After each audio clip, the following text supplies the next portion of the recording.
Hi everyone, welcome to Loctopus Law School's first webinar on litigation, career and craft. My name is Suvarna Dubey and I'll be your host for this session. So a little about me. I passed out of law school in 2019. After that, I worked in a litigation office under an advocate on record for about a year and a half. And this year I joined Loctopus as a learning manager. I handle the litigation course that Loctopus has, and I'll be telling you a bit more about it towards the end of the session. So for today's session, as you must have already read through the post and the messages that were circulated, that the webinar is going to be completely about client counseling, as well as how you can be a good litigator and build a successful career in this field. So as you must have often heard people say that litigation is the pure practice of law. Lawyers have often described it as something which is thrilling and eventful.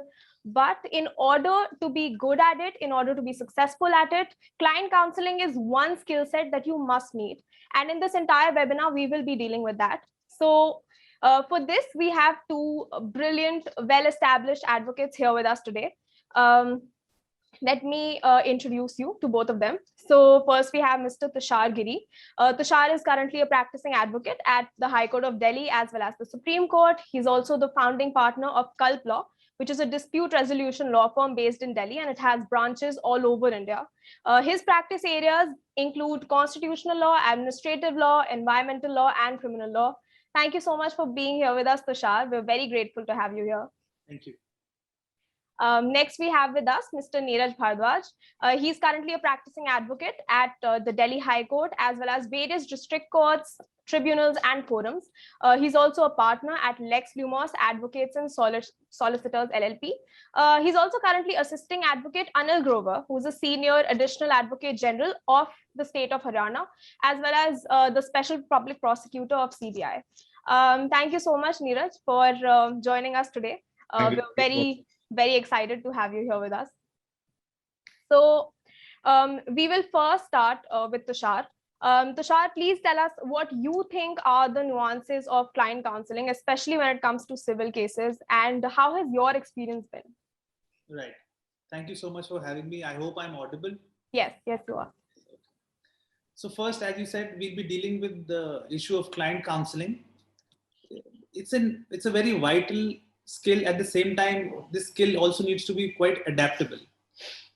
Client counseling is a concept which changes from different stages of a case. So very simply, if we can break down a case into three stages: the beginning of the case, during the case, and the end of the case. There are different skills that are required at each stage of a litigation or a case. For example, if we start with beginning of the case, you need to do measures which help in confidence building. First and foremost, in my opinion, the most important stage at the beginning of the case is understanding the case. Before sometimes you meet the client, they send over documents, they send over files. For example, if you're practicing in the High Court or in the Supreme Court, you get the brief before you meet the client. In these cases, first you need to understand the case. You need to form an opinion about what the case is. Do a little bit of cursory research on the subject matter. This helps in formation of an opinion so you're better informed before meeting the client. The second stage would be the conference with the client. Now, at this stage, you need to provide patient audience to the client. No matter what your research has been, no matter what formation of opinion has happened, you have to give the client his proper time to tell you his side of the story. Especially if he is wrong on law. In my experience, many a times lawyers and advocates, they tend to lose patience with the client if they are saying something which is legally incorrect. First meeting needs to be about confidence building. Let them say whatever they want to say. Patiently listen to what they're saying, because no matter what his legal understanding might be, the client is the best judge with respect to the facts. These first few meetings help you get a good grip over the factual matter of the case. The end and the last stage of the beginning of aspect of the litigation is laying down a clear and transparent roadmap. Lay it out in front of the client. For example, if it's a civil suit, you need to tell the client, First, we'll be filing a plaint, then there'll be evidence, then there'll be documents, we'll do cross-examination, there'll be a plethora of applications in the middle. How do we need to approach the case? Who do we need to cross-examine more thoroughly? What kind of documents he needs to obtain, what documents do we file? Lay out a clear and transparent roadmap in front of the client. In my opinion, so many times, because of not laying down a clear, transparent roadmap in front of the client, it leads to lots of confusions by the end or in the middle of the case. So lay out a clear roadmap, and these three things are enough as far as client counseling is concerned in the beginning of the case. Now, at the beginning, there is one important aspect, which is the most vital part of client counseling. No advocate of good reputed standing will ever tell you that never answer this question which comes from the client in the beginning. The client will always ask you this vital question: what are the chances of success? In my opinion, under all circumstances, at no cost whatsoever, give any answer which is quantitative in nature. Don't say 60%. Don't say 1 out of 2, 1 out of 3. Don't lay out any quantitative terms. You need to make the client understand that the life of a case, litigation, is extremely long. Whether it is something which is not as lengthy as a writ petition in the High Court, or whether it is something as lengthy as a civil suit, you need to tell the client, that the success of the matter, the end result of the matter, depends on multiple things. What kind of evidence does come? What kind of documents come? What new facts emerge? So many times the position of law at the beginning of a case and the position of law by the end of the case change. So you can't in any manner whatsoever lay out any success or chances with respect to the litigation. Sometimes in the shorter run, we tend to see that some advocates and some inexperienced advocates, young advocates, out of some zeal, do tend to answer this question. If you have dealt with an identical matter somewhere and if you've gotten success there, even then you should not answer this question, because each case is independent on its own facts. So it might sometimes look enticing that you want to answer this question and give some confidence booster to the client, but it is better that you be calm and patient. Take out the emotion from the matter and tell him properly that it depends on multiple factors, and we will see how it progresses. After the beginning of the litigation, now comes during the litigation. This is the most underrated, overlooked, I can say mundane part of a case. This decides sometimes whether you will be retained till the end of the matter or not. There are only two aspects during the litigation which are required. One, transparent reporting of the case. You see, so many times we see that the clients tend to lose interest. They do not come to court, but they want to know what is happening in the matter. Nothing moves as fast as it was earlier. So there is a need. Sometimes the client asks what is happening in the matter, how fast, how slow. Please be transparent with the client what is happening in the case. If you've taken an adjournment due to any personal reason, please tell them.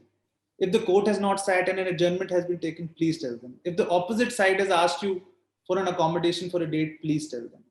Please tell them everything that has happened in the matter. Inform them about the next date of hearing, what stage the matter is on, so that you can be as transparent as possible. The second and the most important aspect is efficient file keeping. In civil matters, we see, for example, in voluminous matters like civil suits for possession or civil suits for partition, in these matters which go on for 10, 12 years, the volume tends to be quite bulky. Share each and every application, each and every document that comes to you from the court. The file that you have in office should be the same file that the client also has. There should not be any scope left, any room left for any trust deficit with the client. If you maintain these two things, the most lengthy part of the litigation, which is during the litigation, or you can say the middle part of the litigation, tends to be a smooth sailing. Now, at this aspect, I would like to add one thing, that due to the onset of the pandemic, clients, especially institutional clients, the way of functioning has changed. So now everybody has become adept to attending virtual courts, to going on websites of courts and tribunals and see orders and what all has transpired. So we at Culp Law, what we did during this time, that we created a software, an in-house application. So if I can just share my screen and show it for the benefit of the viewers, what we have done. This can also be, as you had asked, a topic that what is the change in the hybrid system, what that has led to change in client counseling. So this will be an example of that. So I'll just share my screen. So you go on Culp Law, you go on client portal here. Now we've created an illustrative list of cases only for the benefit of the viewers. These are not the real cases that we have that we can't share. So every client has a unique ID and password. You log in from here. Now you can view all your cases here. This is a tool of client counseling, especially in these changing times. The client can view all his cases at one place, at this client portal. Which forum the case is at, Supreme Court, what is the cause title, what is the next date of hearing, what is the stage, what is the action required, what is the next date of hearing. For example, if we go on the second case. Now at this screen, the client can see the details of the advocate, the details of the parties, the forum, the file number. You can click on this hyperlink. The PDF of the case, the complaint opens or the petition opens. You go down on the stage. There are various drafts, for example, filing of a revision petition. This is a stage. The first draft of the revision petition, when it was uploaded, you can click on the hyperlink, open the draft. The comments on the first draft, the second draft, the comments on the second draft, and the final copy. So you see, you have, in a way, we have attempted to make it accessible to the client to see all the drafts that have been incorporated into the final version of this revision petition. He need not go back to his email to find out earlier emails and who sent when at what time. All is available here. So like this, he can see the time as well. This, of course, this is only illustrative. All these dates are of earlier years. And at the bottom, you can see the case proceedings. Many times we see that clients, even institutional and corporate clients, find it difficult to navigate on these websites of tribunals and some courts. So the date, the proceeding, it was for what? The stage was what steps are to be taken for the next date of hearing, and the uploaded order. So in this way, you are counseling the client by making life easier for him. He need not go running, he need not call you again and again. He need not be in the dark about the matter. This is a very important aspect which young advocates, especially people like us who are acquainted with technology, must do. This is about this portal. Now, as far as the last stage is concerned, which is the end of the litigation, the final stage, first thing that needs to be done after everything has been done, all evidence, pleadings, everything is complete, for example, in a civil suit, is you need to do reassessment of position with respect to law. Now you formed an opinion at the beginning of the case at what the position of law was at that time. Please see if the law has changed on the subject matter with respect to possession, with respect to partition, with respect to anything in the CPC. You reassess that position. Second, it is very important that you also let the client do legal research if he wishes to do. It is inevitable that with the advent of these new legal reporting sites, that clients also have become knowledgeable with respect to law or what judgments are being passed by the Supreme Court or various high courts or tribunals. So we need to shed ourselves from the age-old notions that the client cannot give any input with respect to law. Let him do the research. Take inputs from him. As there is a very famous African proverb saying that no one person can be the sole repository of all knowledge in the world. However, you must know, there is always more to know. Let the client do it. Reassess your position with respect to law.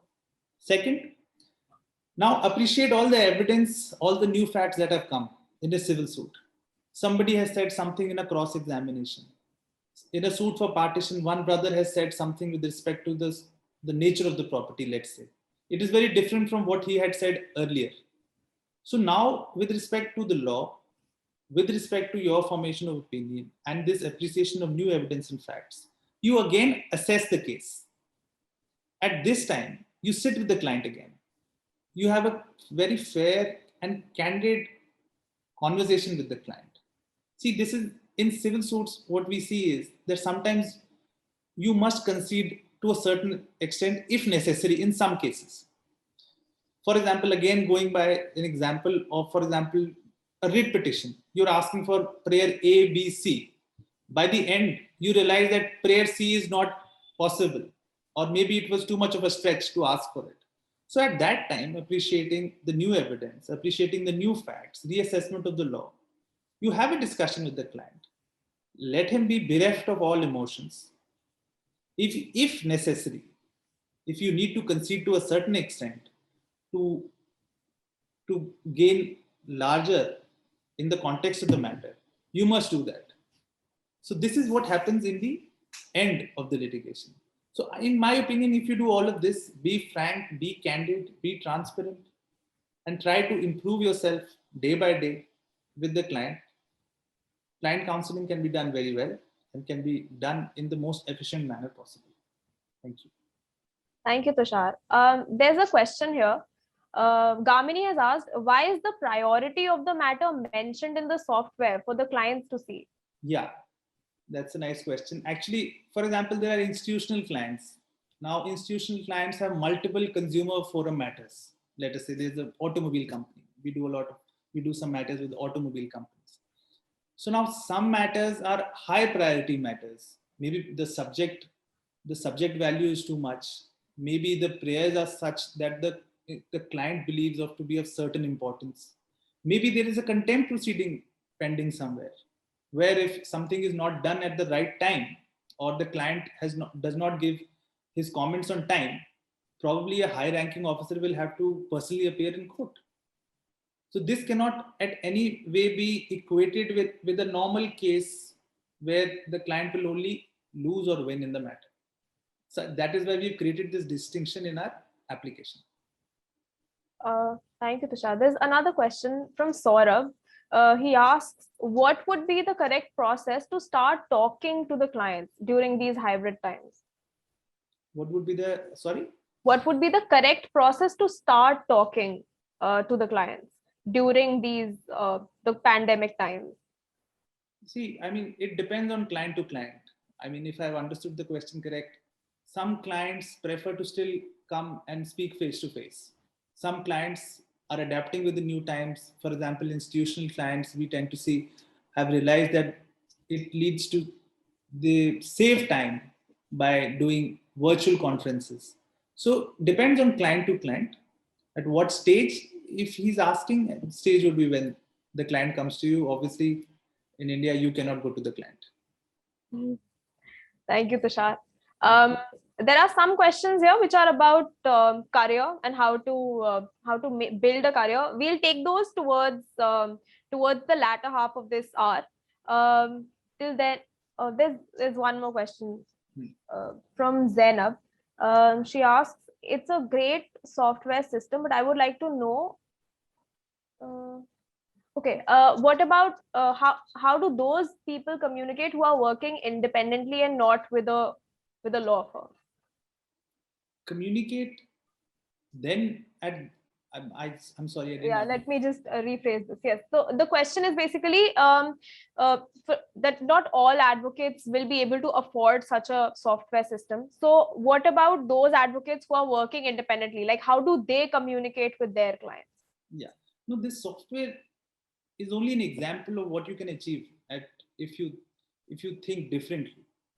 So all I'm trying to say is that traditional methods of speaking with the client and reporting with respect to the case will definitely work, no doubt about it. But as young advocates, as people who are acquainted with technology, it is incumbent upon us to try and break the glass ceiling, to try something new, Today, probably somebody does not have the resources to make an application like this, but some years down the line, maybe they might. So till the time you don't have the resources for an application like this, you by all means try to make your system of reporting to the client either by your social media apps like WhatsApp or by your emails. Make it as efficient as possible so that everything is not haywire. Everything is available to the client in least in his where he has to do the least. Thank you, Tushar. Neeraj, I'll ask the same question to you as well. So what are client counseling nuances in criminal cases? Because I know that is what you specialize in. And how has your experience been? There are actually a lot of questions here which will, I think, specifically cater to criminal case situations as well. So I'll come to those soon. But please let us know about your experience. How has it been? Sure. First of all, I must admit, very beautifully and brilliantly submitted and explained by Mr. Tushar. And he has almost covered everything and hasn't left me any scope to cover. But yeah, I will try to explain whatever is left, and I will try to go into the details, which, as per my experience, are very important for client counseling. Now, to begin with, first of all, let's understand that litigation, whether civil or criminal, it is majorly categorized under two legs. The first leg being when the client comes to you. The client comes to you with a grievance and he's seeking a remedy. What you have to do is you have to first of all understand his case. You have to collect the relevant information, the relevant fact of the case, and you have to understand his expectations as well. That what expectations is he seeking from approaching the court. Then the second stage would be the admission of the desired petition in the court, and the pleadings and all the submissions and everything will follow. In this session, we will talk about the first stage, which is the dealing with the client. Now, first of all, there are some basic factors which I believe are very important whenever you are dealing with the client as an advocate or as a solicitor. I will start with, first of all, understanding the expectation of the client. Now, usually what happens is whenever a client comes to you, it is safe to assume that he is a layman. It might not be the case always, but it is safe to assume he's a layman. And he's usually not able to express himself as to what he is seeking and what specific relief does he want. Now, I have experiences throughout my practice where people used to come to me and they used to ask for bails, that my such and such relative is caught up in a case and we are seeking a bail in this matter. And sometimes what used to happen was that they were seeking only some interim relief. However, an advocate who's sitting across the table would understand that he might be looking for a regular bail. So these are the intricacies and these are the details which you have to understand. And for that, I have outlined a few little points that if you will follow them, then you can basically ignore all the problems and do the client counseling efficiently. The first point being, you have to give the client enough time to explain himself. Let him have his space. Let him explain himself as to what are the facts of his case. How is he looking at the court and looking, how is he approaching you, and with what grievances is he approaching you with? Second being that you have to ask the client as to what is the background of his case. As in, you have to understand the full story. Ask him about the facts from the starting. So usually what happens is, when we talk about the case of Prevention of Corruption Act, there is a lot of background story. People approach you after they've been apprehended by the CBI and they've been investigated by the CBI. They don't tell you as to how the case started and how the cause of action arose. You have to give them time as to explain to you the line of facts, the line of events. And after they explain to you the entire facts and entire circumstances of the case, you have to basically let them tell you what is the grievance and for what specific relief are they approaching you. Now, the third point being, which is a very common practice, which is sometimes the client approaches you with a very impractical or a very unrealistic expectation. For example, if I remember correctly, there was this one instance where a person approached me in a rape case where he was the prime accused and he was seeking the anticipatory bail in that matter. So you have to be very firm and you have to be very clear and unambiguous as to tell the client that such a relief might not be given by the court, and going for such a relief might be futile. He will be wasting his money, you will be wasting your effort, and that will harm your reputation as an advocate as well. The second point which I believe I'm very obliged and I'm very excited to share with all of you is that people in India, they are still not aware about the attorney-client privilege. And that is a very big problem and very big issue in India.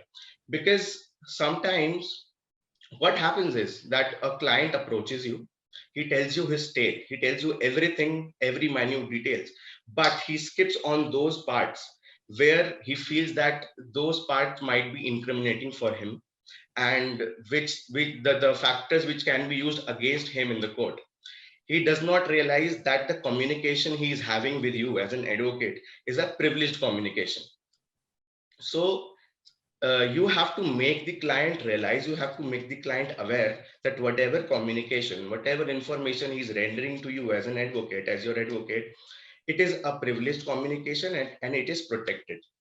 To shed more light on this, I have outlined some provisions from the Indian Evidence Act, which categorically puts obligation on an advocate as to how he is not supposed to put the information rendered by the client before the court. First of all, we have Section 126 of the Indian Evidence Act. Indian Evidence Act Section 126 states that it restricts attorneys from disclosing any communication exchanged with the client and stating the contents or condition of documents in possession of the legal advisor in course of and for the latter's employment with the client. Further, we have Section 127 as well. Section 127 extends the privilege provided under Section 126 to the interpreters, clerks, and servants of the legal advisor. So whoever is working in your firm, whoever is working in your office, Section 127 puts an obligation to those people of your staff as well, that they are not supposed to disclose any information. Next is Section 128 of the Indian Evidence Act. It continues to bind the legal advisor from disclosing any information covered under Section 126, unless the client himself calls the legal advisor as a witness before the court and questions him on the same. Next is Section 129. It lays down that no one shall be compelled to disclose to the court any confidential communication which has taken place between him and his legal professional advisor unless he offers himself as a witness. Now, these are the provisions which have been enumerated in the Indian Evidence Act. Now, there is one more provision which is there in the Bar Council of India rules. It also stipulates the same thing, and it also puts an obligation on an advocate, which is in detail mentioned under Part 6, Chapter 2, Section 2, Rule 17. It states that an advocate shall not directly or indirectly commit a breach of the obligations imposed by Section 126 of the Indian Evidence Act. Thus, it is reiterating the spirit of attorney-client privilege, breach of which will also lead to the violation of Bar Council rules. Now, you must be thinking that why am I pondering over all these provisions over and over again. See, it is very important that the client understands that the communication which is happening between you and him is a privileged one, because if the client is secure with his facts and if the client feels safe with sharing you all the details, the minutest of the details can change the fate of a case. So in order to understand the case fully and in order to understand the expectation of the client, you have to make him feel safe and make him understand that anything will not be held against him before the court of law. The next point I'll be talking about is being educated on the subject matter. Now, usually what happens is that a client approaches you and his grievance is related to an act or to a provision which you might not be aware about. In those situations, advocates tend to either send away the client, they refer them to someone else, or what they simply do is they take up the case in enthusiasm and which later on proves fatal to the client. In such situation, what you have to do is you have to not be hesitant, and you have to be very specific that you require some time. You require some time to understand the case, to make yourself educated on the subject matter.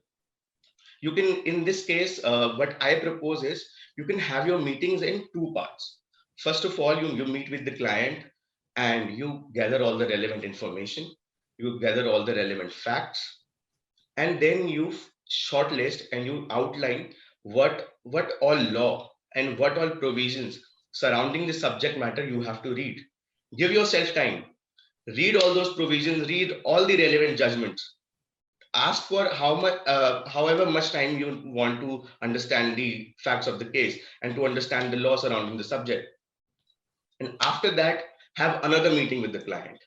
During that meeting, tell him about all the provisions, tell him about all the strategies you can opt for, and then ask him as to what decision and as to what remedy he wants to proceed with.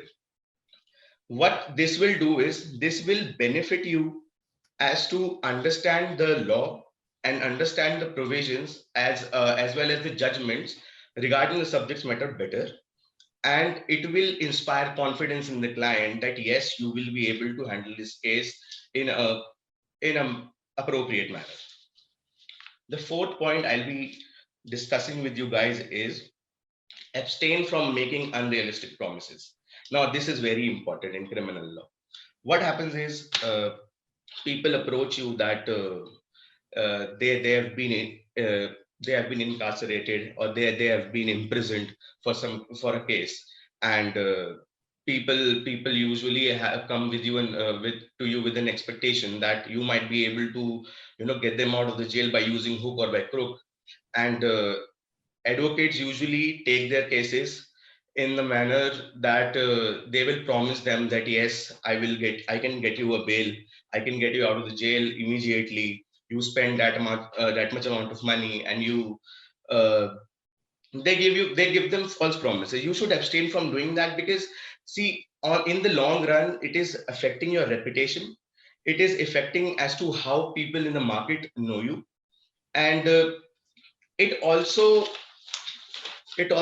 establishes a practice which should not be uh, practiced by the young lawyers. As see, in criminal law, if you are not clear about how the result of the case or how the fate of the case will go, because see, everything is in the end depends on the discretion of the court. You have to be very clear and you have to be very unambiguous as to how the fate of case might go, and as to how the case might end. So abstain from making any kind of false promises. Neeraj, there are a couple of questions here. Yeah. So one question that multiple people have asked is, how do you speak to your clients about payment and about how much money will you be charging, the fee? Okay, so there are basically two modes which we practice here at Lex Lumus. The first mode being that you ask for a retainership, as to you take an amount in advance, and as per the further proceedings of the case, as to when you have to go before the court, you have to give in appearances, or you have to file miscellaneous documents and applications. Per application or per appearance, you set some amount. That, for example, you set 5,000 rupees for an appearance, or to file any subsequent miscellaneous application, you ask them for 7,000 rupees. That is how it goes. Now, the other mode is you ask for money in tranches. You tell them a ballpark figure that you will be charging around, for example, 2 lakhs for the whole case. whatever the case might be, whatever how many appearances we have to put in, howsoever many subsequent applications we have to file before the court. You just tell them that you have to pay me this fixed amount, and as per your convenience, you can fix tranches, or basically, as you as a layman would know, EMIs, easy monthly installments or easy quarterly installments, and you can then take your fees accordingly. Neeraj, there's another question. Astha has asked, how can we make a client choose us, because they have many options when it comes to lawyers. So how do we make them have faith in us and choose us at the end of the day? See, that all depends how well you are catering to them, how well you are understanding their grievances, their problems, and after analyzing the situation, analyzing the facts of the case, what remedies are you offering to them? So you have to always understand the background of the client. You cannot treat every client alike. You cannot treat every client as the same person. You have to understand that every client is different, and as per their background, or as per their personality, not using the word personality, you should change your strategies, and that is how you can ensure that they will choose you. There's another question from Aman.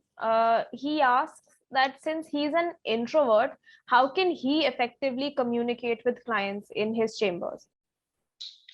Okay, so see, being an introvert or being an extrovert, that might be a personal issue, but in order to become a good advocate, you cannot use it as an excuse. You have to be on your toes. You have to be always, very prompt, and you have to be always someone who is ready with the solutions.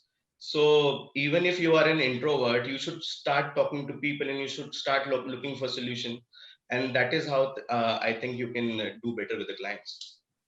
Lavanya has asked, how can we build good oratory and communication skills? All right. So first of all, from my personal experience, don't be tensed, and don't be anxious about the things. Just be well read on the subject and go with the flow. You will eventually start doing better. Tushar, will you like to add to this? Yeah. The last question. Yes. How can we build good oratory and communication skills? Yes. Just to add on to what Mr. Neeraj has said, I think I agree with it completely. Oratory and communication skills, while from the outside or while you're a law student, might look like the most important skills to have to be a successful advocate. But when you do become an advocate, you do realize that these are secondary skills that you need to have. The most important skill is to read. The second most important skill is to learn. When you read and learn, automatically what you will speak, it will become easier for you, and you will be better in speaking. You will gain a lot of confidence. So read and learn. That would be my advice.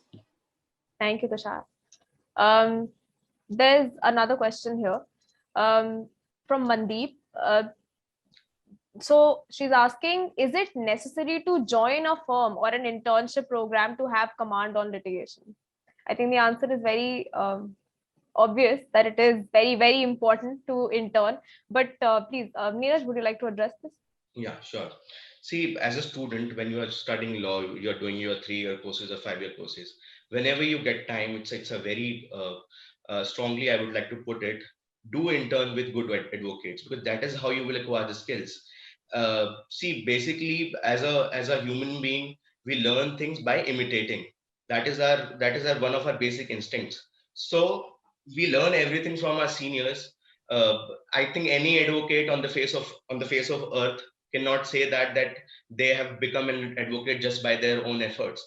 You have to intern with good advocates. You have to acquire those skills, and in order to ensure that, yes, you need to apply everywhere, and whenever you get time, please intern with good offices and good advocates. That would be my advice. Thank you, Neeraj.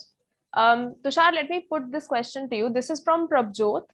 He is asking, how can a first generation lawyer make a career in litigation? How should we start the practice, and is there something which we can start while in a law school? There are two aspects to this question, as I understand. The first aspect is being related to being a first generation lawyer. One thing which I would like to categorically state and make it clear is that though litigation is a highly competitive field, please drop the age old notions that only second generation or advocates rather who come from legal families do well in the profession. Because it is a competitive field, your hard work determines everything. Don't believe me, but look at scores of senior advocates in the Supreme Court or in the High Courts, or look at various successful advocates in the trial courts.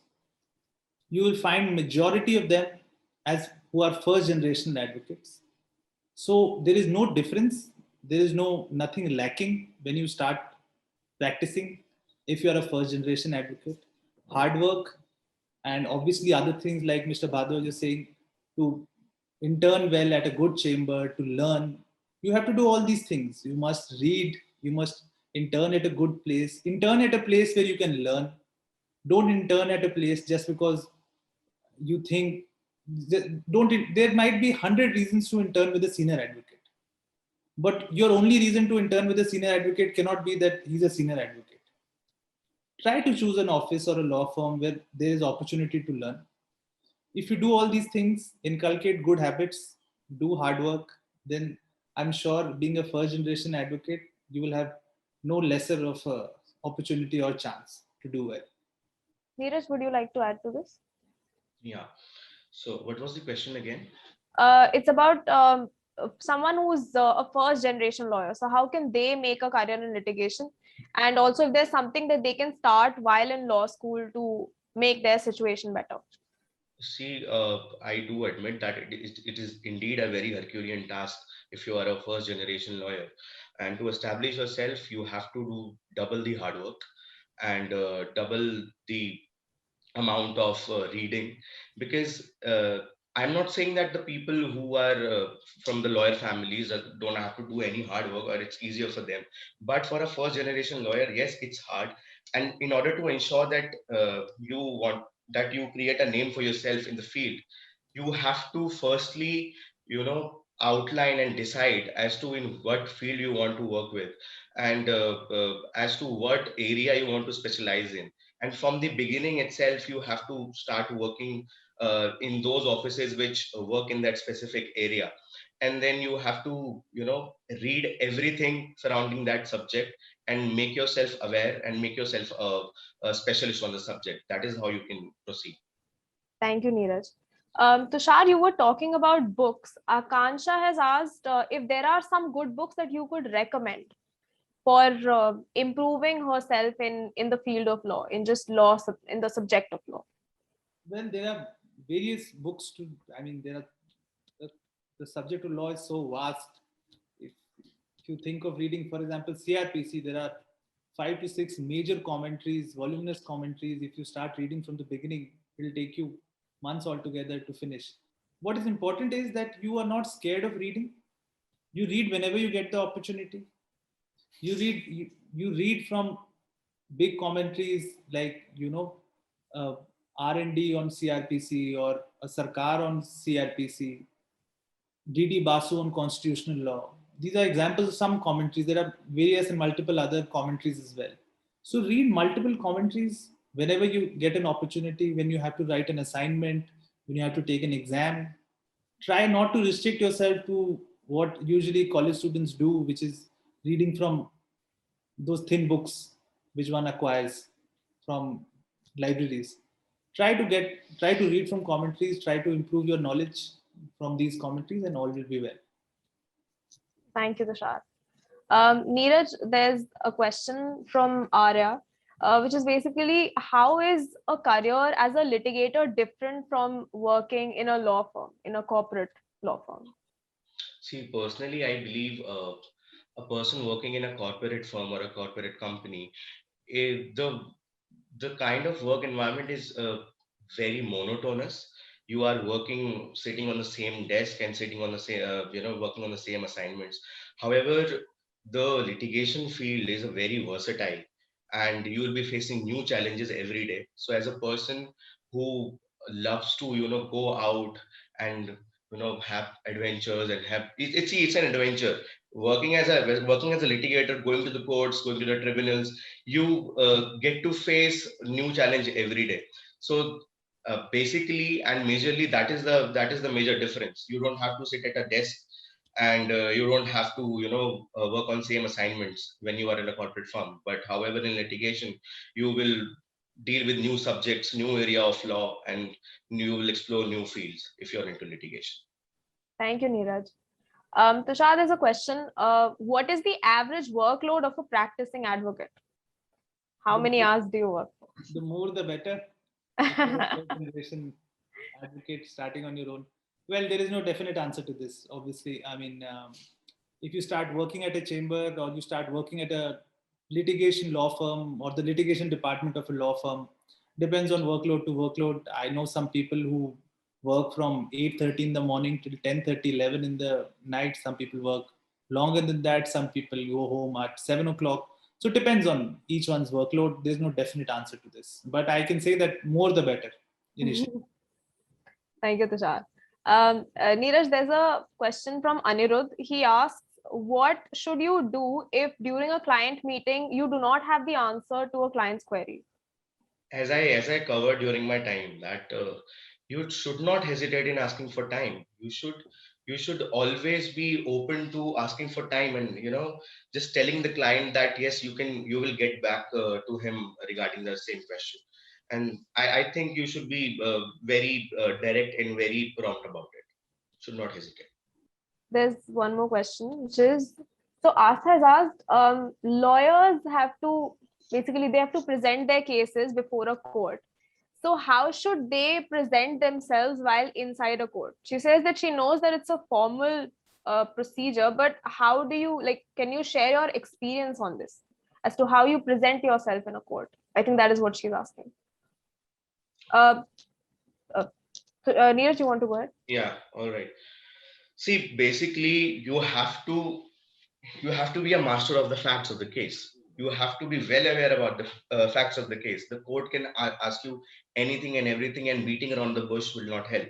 So in order to present your best version before the court, you must be well read regarding your facts and the law surrounding the subjects, and you should be polite.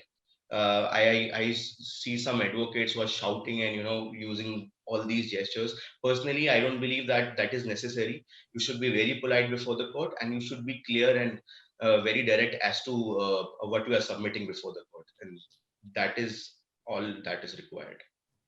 Tushar, would you like to add to this?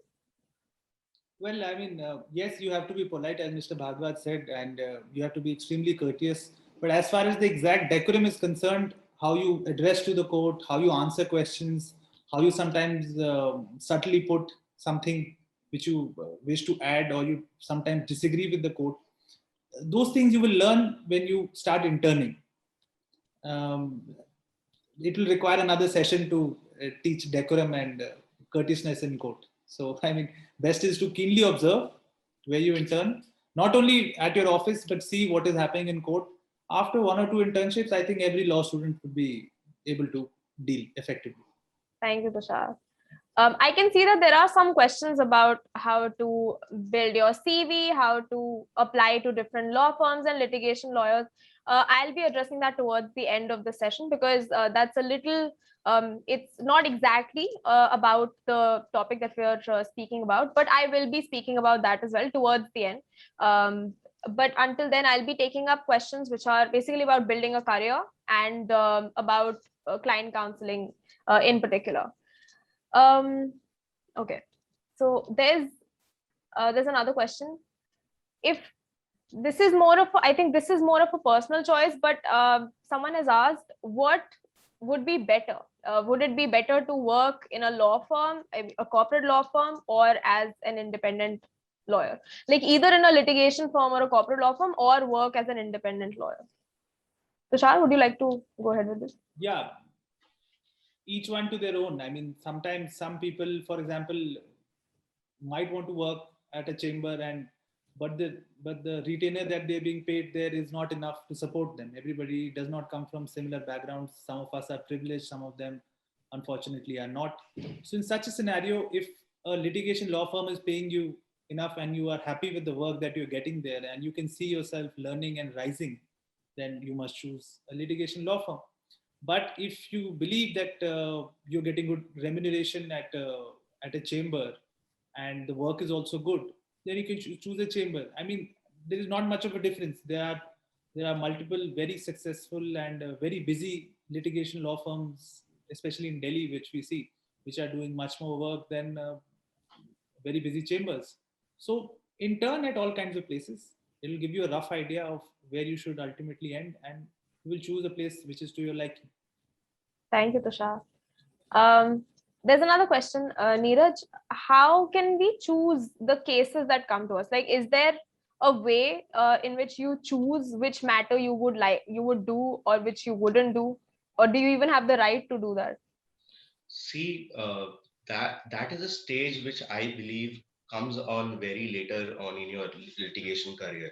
Initially, as an advocate, it should be, you have to make it a point that every case, every client who is approaching you, you should take his case, you should make yourself well read and well educated on that subject, and you should fight that case. You should make all the possible endeavors to learn the subject, to put forward the best case, because that is what is going to make you a good lawyer. That is what is going to spread your name across the market.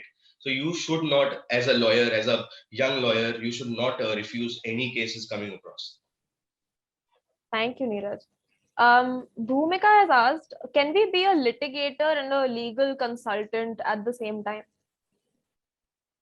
Neeraj, would you like to? Yes, of course. See, legal consultant basically is a lawyer only, a lawyer who can understand, interpret, and who understand the intricacies of the provisions and the law.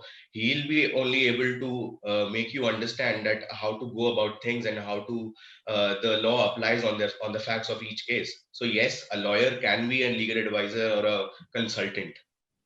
Thank you, Neeraj. Tushar, if you could take this, if there's someone who wishes to have a career in litigation, should they pursue an LLM? Does that help or does that make a difference? Well, all knowledge in this world helps, but ultimately, even for an LLB, there is no difference in what college you do a LLB from. So similarly, I mean, it might help you if you do a LLM. It will help increase your knowledge at to a certain point. But I wouldn't. My answer would be that it is not necessary. Okay, thank you, Tushar. Neeraj, there's a question from Sambit. He's asking, could you give any tips related to networking as a lawyer? Networking as a lawyer. All right. So I basically do criminal litigation. Now, my idea of creating my network is that behave and make good relationship with your clients, because a client, see, it all works on the word of mouth. A client, if who gets good services and who gets a good result out of you, he will refer to you ahead. He will, whenever he sits across someone who is looking for a lawyer, he will refer your name, he will give you that your card, and that's how I think you can build your network. Tushar, would you like to add to this?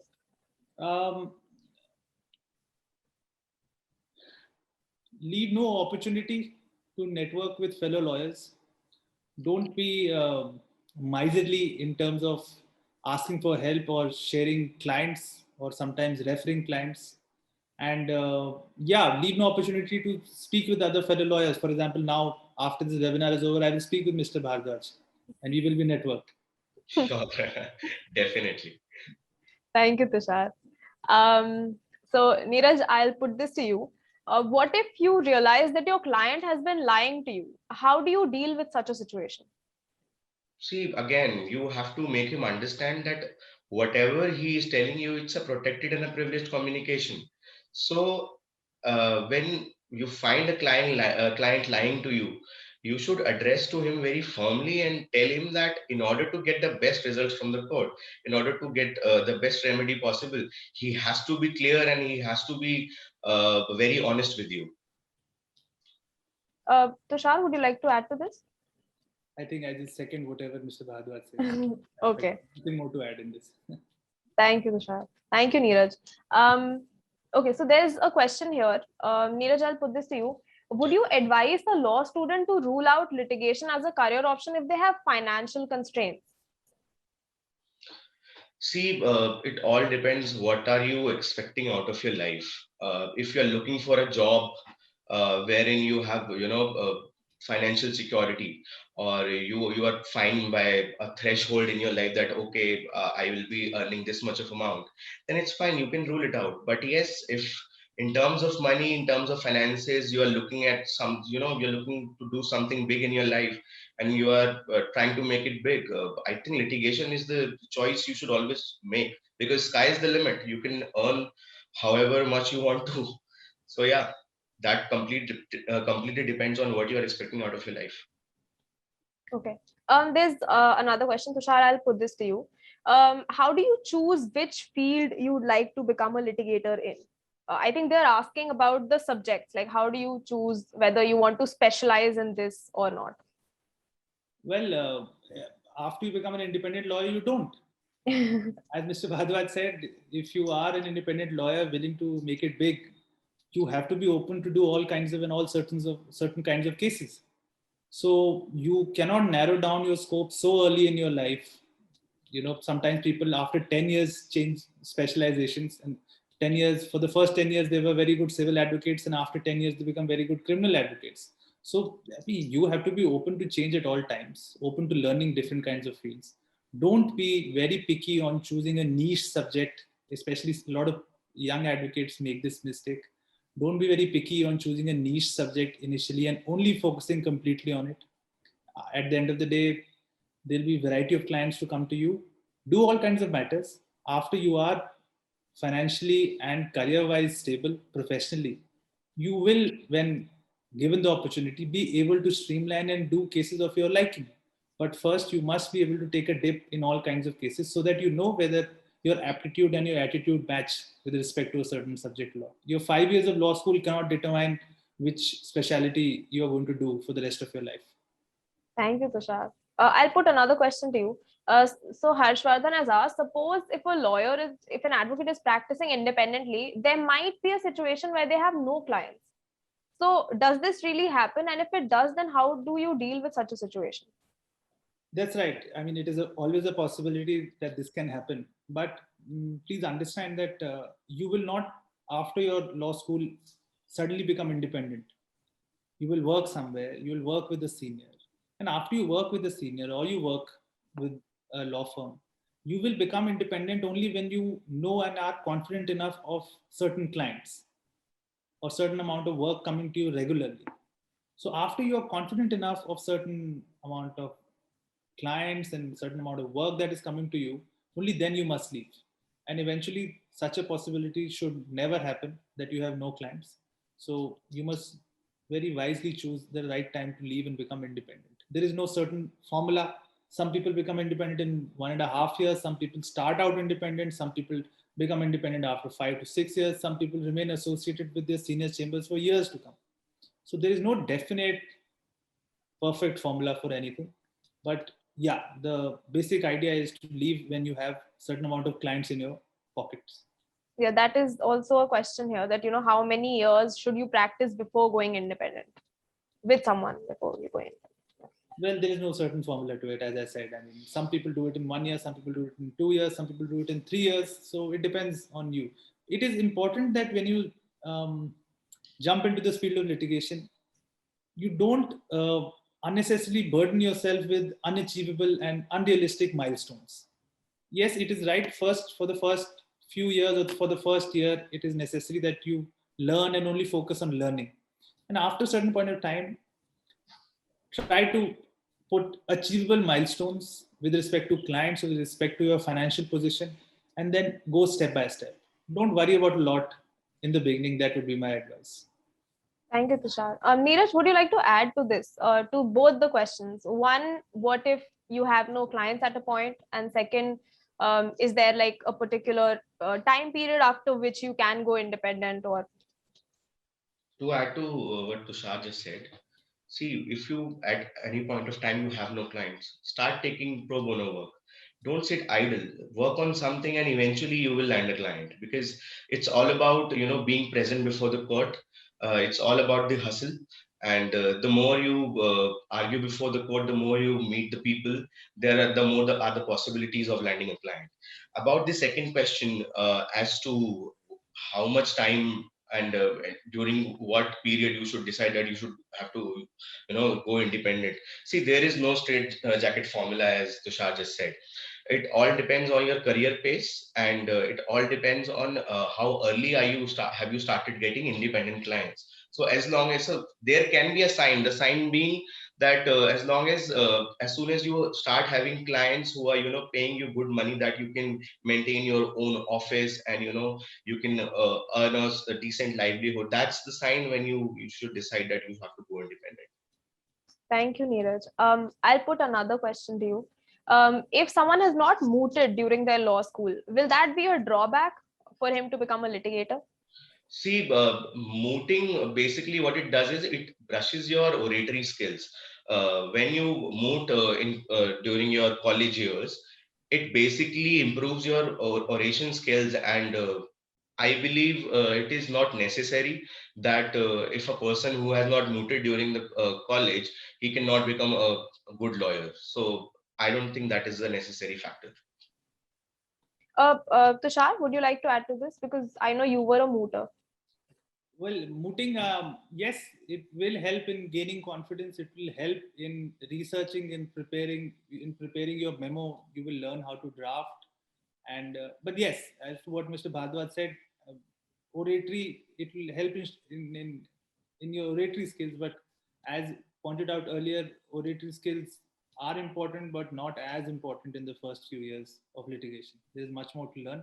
So don't be disheartened if somebody's done mooting and somebody's not done mooting. There will not be a significant difference in when they start their litigation career. Please understand that initially, when you begin your career, you will not start doing your own matters from the word go. So please don't be disheartened if you have, even if I say that if you have not scored good marks, or if you've not done a lot of extracurricular activities, or if you've not done mooting, don't be disheartened. Litigation is a very open and helpful field. You will learn everything eventually. Thank you, Tushar. As I said a little while before, I can see that there are a lot of questions related to CV making. There's career counseling. I think there's also a choice of making the right choice for one's career. There are also questions about drafting and pleading. I'll be addressing all of that towards the end. But Tushar and Neeraj will only be sticking to what our subject for today is.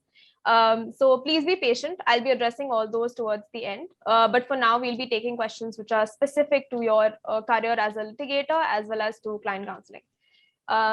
Okay, yes, there's another question, Neeraj. What do we do if a client hesitates to pay? If you keep asking them, then that may affect your relationship with them, and would it affect your reputation as well? That's the question. It's a very good question. To answer this, you must understand basically as to how long a relationship you are seeking with that client.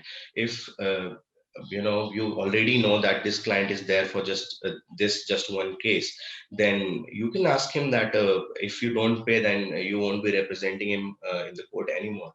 But if you have knowledge that in the long run he might be associated with you and he'll be giving you more cases to do, yes, you should be patient a bit. Because see, during the recent times, because of the pandemic, the financial situation of most of the people, it has worsened, and people are being, really hesitant in paying up the lawyer's fees, because they what they believe is that nothing substantial is happening in the court these days, because of all the directions by the Supreme Court, as there is no limitation, and nothing substantial has been happening. The situation is improving now, and as I said, if you believe that it's a client that you want to maintain good relationship in the long run, you should be patient. Thank you, Neeraj. Tushar, would you like to address this as well? Well, like Mr. Bhardwaj said, it will depend on client to client. For example, some clients do have genuine grievances and genuine difficulties in paying up sometimes. So, I mean, and they do sometimes in the past pay regularly, and some client sometimes says that he cannot pay now. But sometimes you will have to give concessions. You cannot be thinking of your reputation in that sense if you're starting out litigating from the word go and you are your first generation advocate. So sometimes you have to concede, sometimes you have to accommodate clients, and if they are not paying up on time, you have to be patient. But there will come a certain point of time where you will draw the line. When you understand that somebody is not willing to pay the fees, at that time you must honorably return the file if you feel that your effort is not being paid for. Thank you. Thank you, Tushar. There's one more question. I think this is going to be the last question that we'll take, and then after that, I'll address all these queries which are not related to the subject that we have today. So the question is from Akanksha. She has asked, what if a person who is who's speaking or who's arguing is not confident? Is there a way to brush those skills up? Is there a way to get better at public speaking and speak better before the judges? Neeraj, would you like to take this? Again, during your 5-year law courses or your 3-year law courses, start having your internships and start taking them seriously. Ask your seniors that you have to go to the courts. Go to the courts and look at people, imitate all those senior lawyers pleading before the court, because that is how you will, learn the skill. And be very open to speaking to people about the various developments happening in the field of law. Speak to your colleagues, speak to your classmates, speak to your parents, and when you start speaking about the career, the subject matter, it embodies itself in your mind, and then you'll be able to speak better about it. Thank you, Neeraj. Okay, we'll take one more question, which is from Rishabh. He has asked, please state some productive habits that can help a person who is in the field of litigation. Tushar, would you like to take this? Yeah, first and foremost, first productive habit has to be to adapt and learn from productive habits of your senior. For example, in my experience, I was very lucky to intern with the senior advocate Rajiv Sharma, advocate on record Sahil Bhalek, advocate on record Udyam Mukherjee. I have had the opportunity to learn from them, observe, pick up on productive habits that they do. What successful lawyers do day in and day out, regularly. Learn from it. Try to adopt it. One, how regular they are. How do they approach a case? In moments of crisis, how do they change? How do they deal with the client? How do they read a file? How fast do they read? How thorough are they? These are the kind of productive habits that you must inculcate from your seniors. That is one. Second, obviously, I cannot stress enough is to not only read judgments, but read other things as well. Recently, Justice Nariman retired, and everybody knows that Justice Nariman is so learned in all different kinds of literature, history, and music. There are so many different varieties of things in this world which you can read. It's not necessary that you have to read on law. And reading on these different things, he admits, made him a very successful lawyer and a very, very good judge of the Supreme Court. So read and try to learn and observe from your seniors. Neeraj, would you like to add to this? I think Tushar has absolutely covered everything. I would like to repeat again that you have to obviously read a lot. That is one habit that you have to inculcate and you have to practice every day. Because by reading, you are not only making yourself aware about the things happening around you, but you are also training your mind for the challenges that are to come to you when you are litigating before the court. Thank you so much. So as I said, towards the end of this session, that is now, I'll be talking about a lot of these questions here that weren't addressed throughout this session. I'll also be speaking to you all about the course on litigation that Lawctopus offers. But before that, thank you so much, Tushar and Neeraj, for taking out time from your busy schedules to be here with us today. And this entire session was really insightful, really helpful. There have been multiple comments of people saying that this is a great session and people asking for links to the feedback form. So thank you so much to the both of you.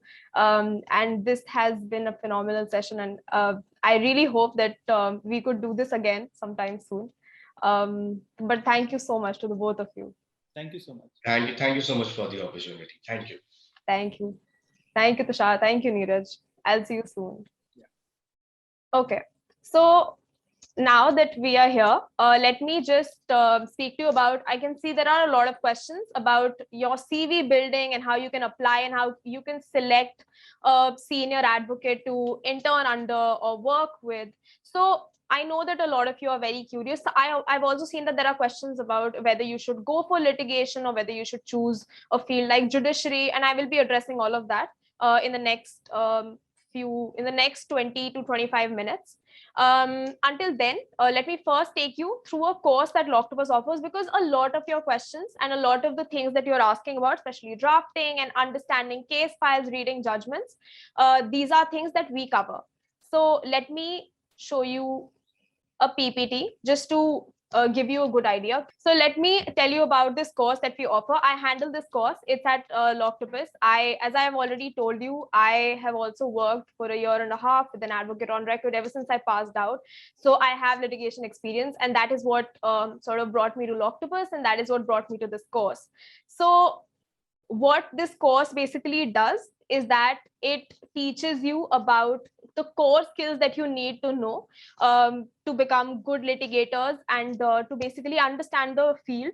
Vikhyat Oberoi, who's an advocate in Delhi, who is the faculty for this course, he often says that this course teaches you everything that you learn within the first 5 to 6 months of interning with a senior. So, and that is the idea. The idea is to help you understand everything that you would need to know as a litigator. So what are the skills that you require for litigation? I know a lot of you had asked this question earlier as well, but let me address this here. First of all, of course, it's the knowledge of law. Secondly, it's practice and procedure of various courts, which is basically the functioning of courts. Then you need to have research skills. You need to understand drafting legal documents. You must understand your what advocacy skills are. You must understand networking and soft skills. And of course, you must have the knowledge of your matter or case, because that is very essential. All of this, as you heard throughout this webinar, were covered by both Tushar and Neeraj. They told you about how relevant it is and how important it is to understand your own matter. So what you will learn during this course is that, first of all, you will learn the skill of properly reading case files, which are the foundation of a legal practice. Because you see, if you go and intern anywhere, or if you go to if you're a part of a litigation office, you'll see files which are 200 and 300 pages long, and you will have to go through these entire files. So how to make this process faster, how to make it simpler, how to understand these files better, that is what we'll teach you during this course. How to navigate through big case files and easily convert them into proper notes. How to make you well versed in the proceedings of a court. There's bonus material on how to draft a bail application, because we know that anyone who is interested in criminal litigation will definitely have to draft a bail application at some point of time. So we have bonus material on that. Be well prepared in court, but of course, just to ease the burden of seniors, that is what you need to know. The things you need to know in litigation is basically, at least initially, is to reduce the burden of your seniors, especially if you're interning somewhere or if you're a new lawyer. And of course, you have to be a team player. Your seniors must be able to trust you, and that will only happen when your work is meaningful and when your work is good. So what is the mode of learning here during this course? The course is completely online. We have live lectures, which Vikhyat will take. We have assignments, which I check. There are text-based modules and reading resources which have been prepared by industry experts. We have recorded video lectures. There's an online forum for any doubt that you have. We will resolve every doubt that you put to us. And of course, as I told you, there is an assignment where you will draft a case brief based on a case that we will provide you. We'll provide you the case file, the PDF form of it, and you will be drafting a case brief on that. And then we'll give you personal feedback. This is something that's very important, because we know that this is something that most likely will not happen either in law school or wherever you intern.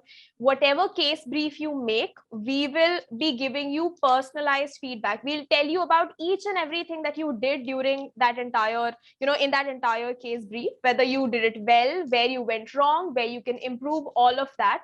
And we'll write it in, we'll give you a proper feedback in written form, so that the next time you make a case brief or the next time you're assisting a senior, you will be able to do an excellent job.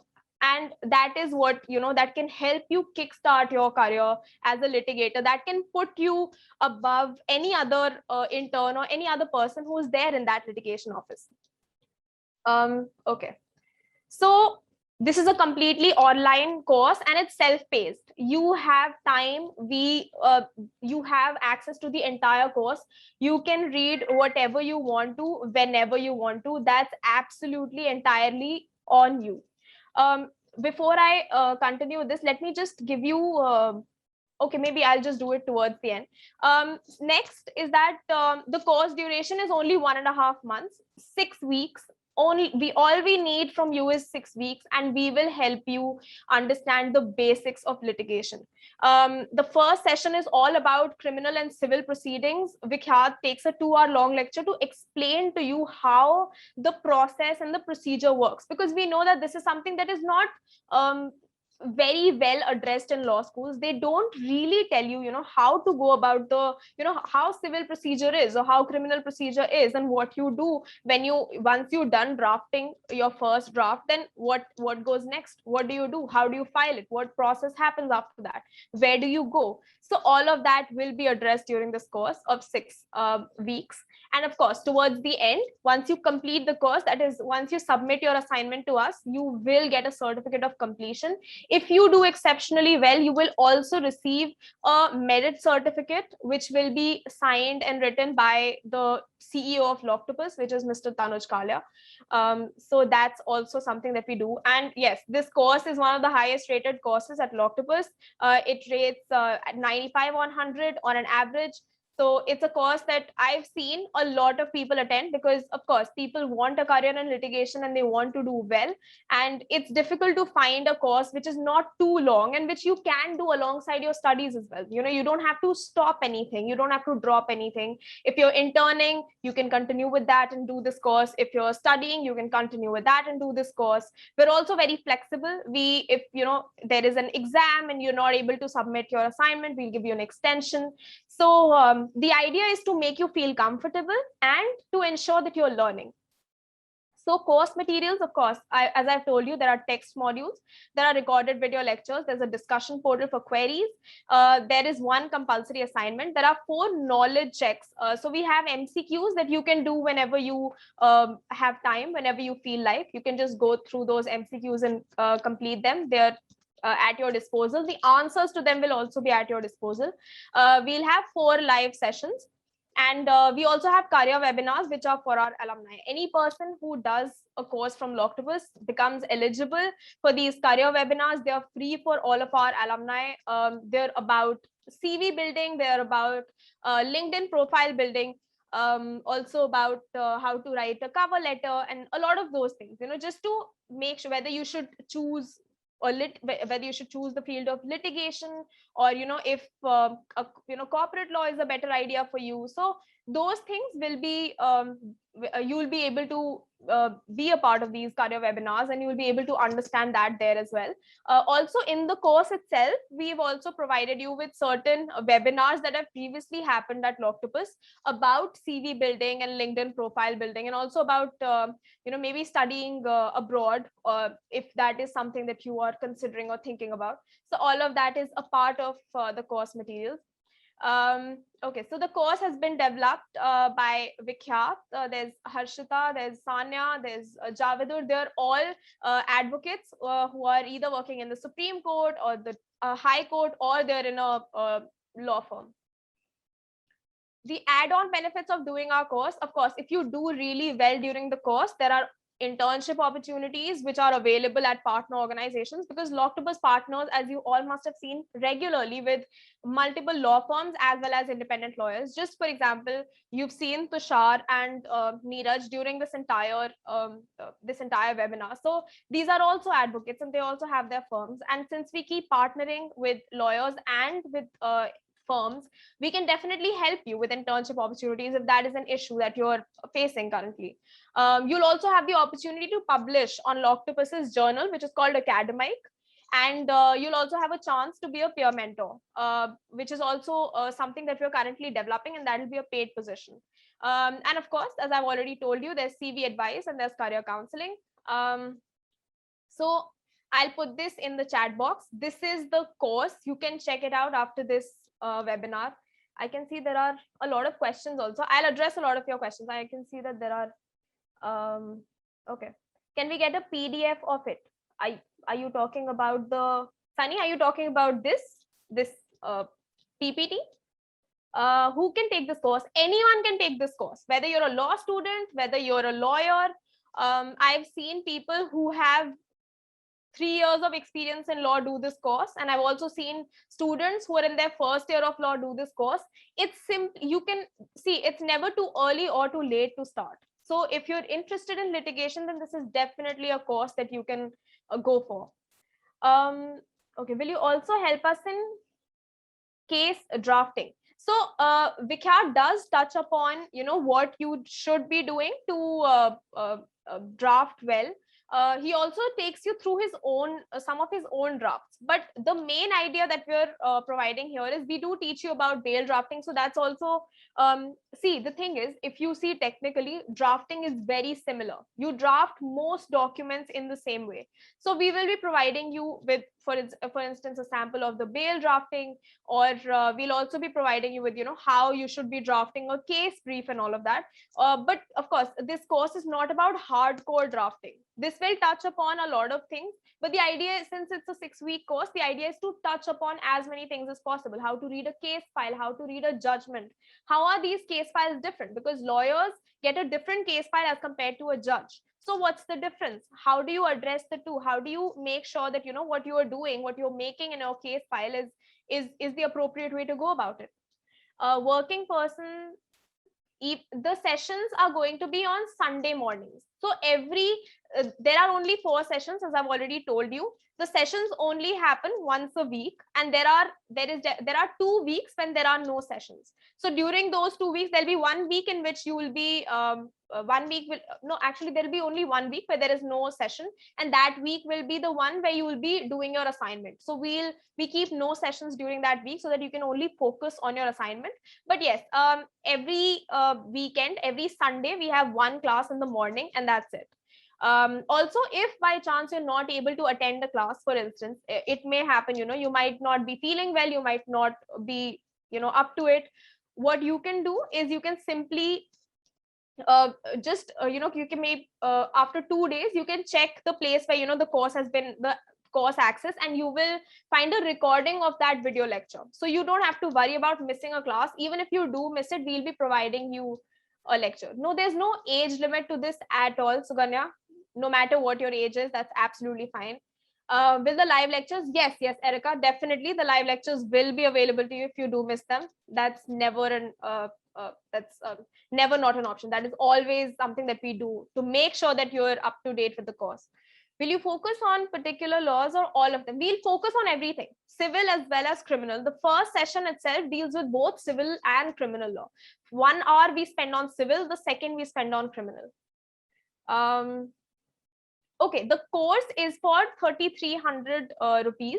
If you use this code, that is LBLLS10, you get an additional 10% waiver.